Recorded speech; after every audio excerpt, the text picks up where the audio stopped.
Hi everyone, this is Dr. Catherine Kelly, and I have to laugh because my topic is basically, do dogs have souls, and where do they fit with our soul groups? And little Emmy decided to jump up and join me in this video. So first of all, do dogs have souls? Now, any of you who are dog lovers know that you believe that they do, and I don't know how we couldn't believe that they do, given their personalities, given the essence of who they are. In my book, Soul Health, Aligning with Spirit for Radiant Living, I talk about the soul as being the essence of who we are, and that we are the energetic extension, basically, of Source. And, I had a friend tell me long ago that there's no surprise or no accident that dog spelled backwards is God. So part of the reason that I'm talking about this today is that for many of you who know me, you know that I have dogs. She's going to growl at something down by the lake. As of last Tuesday, my little Chloe died very suddenly. And I just realized there is a in the way here. I'm so sorry about that. She died very suddenly and unexpectedly. It was very... Hi everyone, looks like we're having some technical problems. So anyway, for those of you who know me, you know I'm a dog lover, and also you know that I have two dogs that I take to therapy with me, and I call them my therapy dogs, and boy, do they and did they love to be part of that. But my little Chloe died very suddenly last Tuesday. Still trying to make sense of all of it. She was in fairly good health. She had hip problems, and she had broken legs when I got her when she was 7 months old, so I kind of expected her to have hip problems. But the thing is, do dogs have souls? Do their souls go on? And I would absolutely say yes, because actually I have had experiences after my dogs have passed that there's little signs around the house, there's situations that have come up that I can tell that their little souls have been around, and most of you probably believe that as well. So the reason I'm bringing this to you today is how do they fit as part of our soul group? Now, in my book, Soul Health, one of the things that I talk about is that whole idea that every single person and animal in our social group, in our social branch of health, is part of our soul group.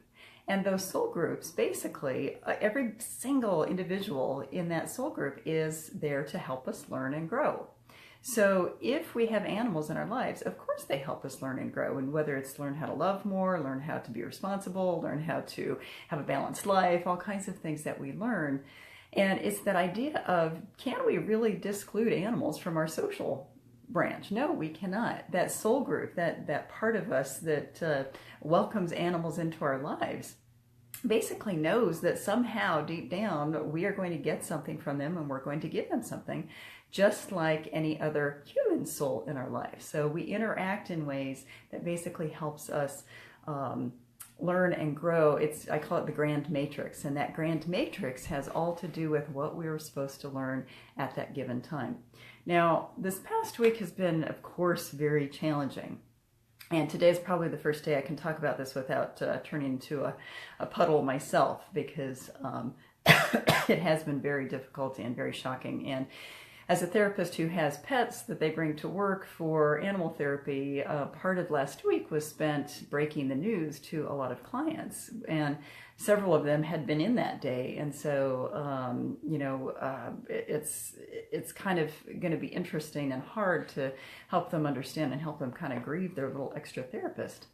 But that soul group part of us, I just want to really emphasize that the people in this world that are animal lovers, whether it's birds, turtles, cows, dogs, pigs, chickens, whatever creature, we welcome those animals into our soul group because we gain something from it. We learn something, we exchange an energy between us and that animal.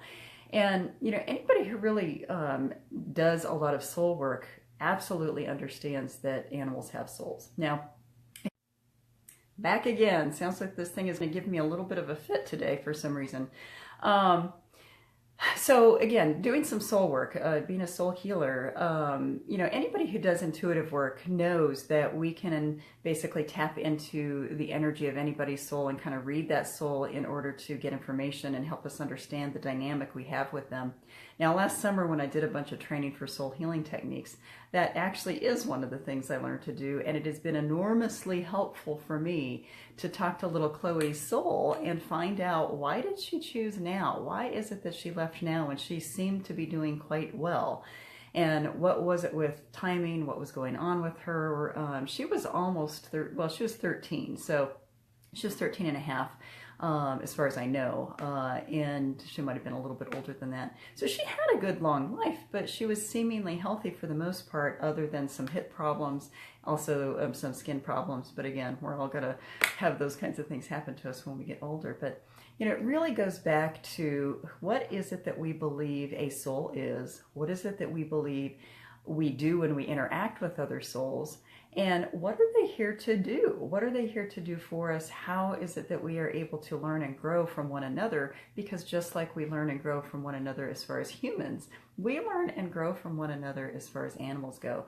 Now, Chloe taught me tons of things, and I can't even begin to list what they are, but the very first one was really how to be sort of patient and compassionate with her health problems, because she was 7 months old when I got her. She had 2 broken legs, and I had to welcome her in the home with some disabilities, basically. But it was just a different beginning, and it was something that helped me learn in different ways. And then also with her passing, it happened so suddenly on Tuesday night. Everything was great. She was at work, and then by 9:45 that evening, she was gone. And so it was one of those things where right now I'm still processing through a lot of it, but what I'm learning too is that I process through it so much faster now that I understand the soul, now that I can speak with animal souls, human souls, and understand them from beyond. And so I want to invite you to really consider this and consider what kind of soul healing you need to do as part of, whether it's a human part of your soul group or an animal part of your soul group, because it is such an important thing to remember that each and every soul is here to learn from one another. Even the people or the situations that you think are the most heinous or awful, we are here to learn from them. And so it's whatever stirs us with any soul is basically there to help us evolve, which is what soul health is all about, is recognizing what